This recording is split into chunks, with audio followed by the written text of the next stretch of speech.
بسم اللہ الرحمن الرحیم۔ السلام علیکم ورحمۃ اللہ وبرکاتہ۔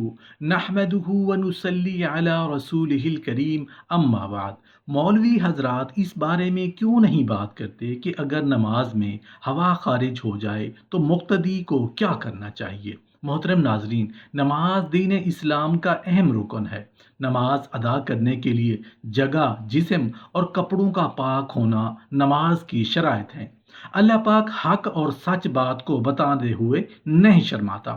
اللہ پاک نے اپنے کلام پاک میں اور رسول اللہ صلی اللہ علیہ وآلہ وسلم نے اپنی زندگی میں وہ تمام کام کر دکھائے، ان کو عملی جامہ پہنا کر دکھایا تاکہ آنے والی انسانیت ان پر عمل کرے اور دنیا اور آخرت میں کامیاب ہو سکے۔ زندگی کے کسی بھی پہلو کو پوشیدہ کر کے نہیں رکھا، بلکہ ہر چیز کی وضاحت فرمائی۔ محترم ناظرین، اگر ہم پہلی صف میں باجماعت نماز ادا کر رہے ہیں اور ہمارے پیچھے 3-4 صفیں مزید ہیں اور تب نماز کے دوران ہوا یا ریح خارج ہو جاتی ہے، تو اس صورت میں ہمیں کیا کرنا چاہیے؟ کیا ہم نماز جاری رکھ سکتے ہیں؟ کیا وضو برقرار رہتا ہے؟ یا اگر ہم دوسروں کو نماز میں ڈسٹرب نہ کرنے کی نیت سے وہیں کھڑے رہیں اور بعد میں وضو کر کے نماز کو مکمل کر لیں تو کیا ہمیں باجماعت نماز کا ثواب ملے گا؟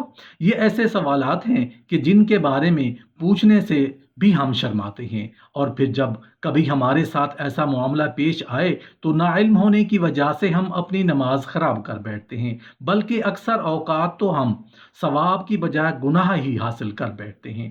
قرآن حکیم میں 100 سے زائد مقامات پر نماز کا ذکر آیا ہے، جن میں سے 80 مقامات پر صریحاً نماز کا حکم وارد ہوا ہے۔ جب اذان ہوتی ہے تو ہم اپنا کام کاج چھوڑ کر مسجد کی طرف رجوع کرتے ہیں تاکہ ہم نماز ادا کر کے اپنے گناہوں کی بخشش خدا بند کریم سے کروا سکیں۔ حدیث مبارکہ میں ہے کہ اللہ تعالیٰ انسان کے اعمال کو نہیں دیکھتا، بلکہ اللہ تعالیٰ انسان کی نیت کو دیکھتا ہے کہ وہ کس نیت سے عبادت کر رہا ہے۔ نماز جیسے اہم فریضے کی ادائیگی کے لیے باوضو ہونا اور دوران نماز باوضو رہنا نہایت ضروری ہے۔ اس لیے ہم وضو کر کے مسجد میں نماز ادا کرنے جاتے ہیں، کیونکہ وضو کے بغیر نماز ادا کرنا ثواب کی بجائے گناہ کے زمرے میں آتا ہے۔ اس لیے ہم جب مسجد بھی داخل ہوتے ہیں تو باوضو جاتے ہیں۔ نماز کے لیے ضروری ہے کہ ہم جس جگہ نماز ادا کر رہے ہیں تو اس جگہ کا پاک و صاف ہونا ضروری ہے، وہاں روشنی ہونی چاہیے، اندھیرے میں نماز ادا کرنا جائز نہیں۔ ہمارا جسم اور کپڑوں کا پاک ہونا بھی ضروری ہے۔ نماز کو ادا کرتے ہوئے بھی ہمارا وضو برقرار رہنا ضروری ہے۔ اگر نماز کے دوران ہوا خارج ہو جائے یا جسم کے کسی حصے سے خون بہہ جائے تو ایسی صورت میں ہمارا کیا لائحہ عمل ہونا چاہیے؟ آئیے اس بارے میں کچھ واقعات اور احادیث مبارکہ سے معلوم کرتے ہیں۔ ایک مرتبہ چند لوگ مسجد میں نماز ادا کر رہے تھے کہ کسی ایک شخص کی ہوا خارج ہوئی۔ جب ہوا خارج ہوئی تو اس کی بدبو مسجد میں پھیل گئی۔ جو لوگ نماز ادا کر رہے تھے سب کو معلوم پڑ گیا کہ ہم میں سے کسی نہ کسی بندے کا وضو ٹوٹ چکا ہے، پر ان چند لوگوں میں سے کسی نے یہ محسوس نہ ہونے دیا کہ کس کا وضو ٹوٹا ہے۔ اس نے شرم کے مارے نماز نہ توڑی بلکہ نماز کو جاری رکھا۔ اس کا پردہ رکھنے کے لیے یہ چاہیے تھا کہ وہاں جو 2-4 لوگ نماز ادا کر رہے تھے وہ سارے وضو کر کے دوبارہ نماز ادا کرتے تاکہ اس بندے کو شرمندگی نہ ہوتی اور نماز کو پھر سے ادا کیا جاتا، پر نمازیوں نے ایسا نہ کیا۔ ہمارے دین اسلام میں بھی حکم ہے کہ کسی کے پردے کو ظاہر نہ کیا جائے جس سے اس کی دل آزاری ہو، لیکن یہاں سوال دل آزاری کا نہیں۔ رسول اللہ صلی اللہ علیہ وآلہ وسلم نے فرمایا، جب تم میں سے کسی کی نماز کے اندر ہوا خارج ہو جائے تو چھوڑ کر چلا جائے، وضو کر کے دوبارہ نماز پڑھے۔ اس حدیث مبارکہ سے معلوم ہوا کہ نماز میں وضو ٹوٹ جانے کی صورت میں اپنی جگہ پر کھڑے رہنے کی اجازت نہیں ہے، بلکہ وضو کر کے دوبارہ نماز میں شامل ہونے کی ترغیب دی گئی ہے۔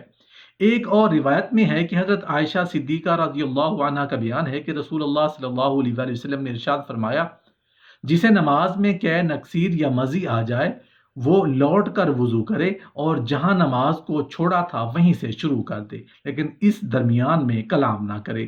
اسی طرح حضرت عائشہ صدیقہ رضی اللہ تعالی عنہا سے مروی ہے، ایک حدیث مبارکہ میں دوران نماز وضو ٹوٹ جانے کی صورت میں صفوں سے نکل کر جانے کے بارے میں بتایا گیا ہے۔ رسول اللہ صلی اللہ علیہ وآلہ وسلم نے ارشاد فرمایا، اگر کوئی نماز میں بے وضو ہو جائے تو وہ ناک پکڑ کر علیحدہ ہو جائے۔ حدیث سے واضح ہے کہ اگر کوئی مسلمان بھائی با جماعت نماز ادا کر رہا ہے تو اس کی ہوا خارج ہو جائے، چاہے وہ پہلی صف میں کھڑا ہو یا دوسری صف میں، اس کو چاہیے کہ نمازیوں سے الگ ہو جائے تاکہ اس کی بدبو سے دوسرے نمازی تنگ نہ ہوں۔ دوبارہ وضو کر کے جماعت میں شامل ہو جائے، اور اگر کوئی رکعت رہ جائے تو اسے بعد میں مکمل کر لے۔ بعض اوقات نمازی کو وہم سا ہونے لگتا ہے کہ اس کی ہوا خارج ہوئی ہے، حالانکہ کچھ بھی خارج نہیں ہوتا۔ یہ شیطانی وسوسہ ہوتا ہے جو انسان کی نماز خراب کرنے اور اس میں عدم خشوع و خضوع کے لیے پیدا ہوتا ہے۔ اس لیے نمازی کو اس وقت تک نماز نہیں توڑنی چاہیے جب تک کہ اسے ہوا خارج ہونے کا یقین نہ ہو جائے۔ عبادہ بن تمیم اپنے چچا سے بیان کرتے ہیں کہ ایک شخص نے رسول اللہ صلی اللہ علیہ وآلہ وسلم کے سامنے شکایت کی کہ اسے نماز میں خیال سا آتا ہے کہ اس کی ہوا خارج ہوئی ہے، تو رسول اللہ صلی اللہ علیہ وآلہ وسلم نے فرمایا، نماز سے اس وقت تک نہ نکلیں یا نماز اس وقت تک مت توڑیں جب تک وہ ہوا خارج ہونے کی آواز نہ سنیں یا اس کی بدبو نہ پائیں۔ حدیث سے یہ مراد نہیں کہ حکم آواز سننے کا یا پھر بدبو آنے کے متعلق ہے، بلکہ مراد یہ ہے کہ ہوا خارج ہونے کا یقین ہو جائے، چاہے اسے آواز نہ بھی آئے اور بدبو نہ بھی سونگھی ہو۔ دین اسلام میں یہ حکم کسی جگہ بھی موجود نہیں کہ اگر نماز کے دوران آپ کی ہوا خارج ہو جائے تو آپ اپنی نماز کو جاری رکھیں۔ اگر آپ ایسا کرتے ہیں تو آپ ثواب کی بجائے گناہ کو حاصل کر رہے ہوتے ہیں۔ رسول اللہ صلی اللہ علیہ وآلہ وسلم کی حدیث پاک سے ظاہر ہے کہ اگر نماز کے دوران آپ کی ہوا خارج ہو جائے، آپ شرم کے مارے کسی کو یہ ظاہر ہونا نہیں چاہتے کہ ایسی حالت میں اپنے ناک پر ہاتھ رکھ کر نمازیوں سے پیچھے ہو جائیں کہ میرے ناک سے خون بہہ رہا ہے۔ دوسرے سبھی لوگ یہ سمجھیں گے کہ اس کے خون بہنے سے اس کا وضو ٹوٹا ہے، اس لیے یہ دوبارہ وضو کر کے نماز ادا کرے گا۔ اس سے اس بندے کی عزت بھی رہ جائے گی اور نماز بھی ادا ہو جائے گی۔ ناک سے خون بہنے، ہوا خارج ہونے، قے آنے، یہ سب صورتوں میں وضو ٹوٹ جاتا ہے۔ اگر ایسا ہو تو نمازی کو دوبارہ سے وضو کے جماعت کے ساتھ مل جانا چاہیے، جو رکعت باقی رہ جائے اس کو بعد میں ادا کرنا چاہیے۔ کچھ لوگوں کو یہ بیماری ہوتی ہے کہ ان کی بار بار ہوا خارج ہوتی ہے، تو ان کے ناک یا جسم کے کسی حصے سے خون بہتا رہتا ہے۔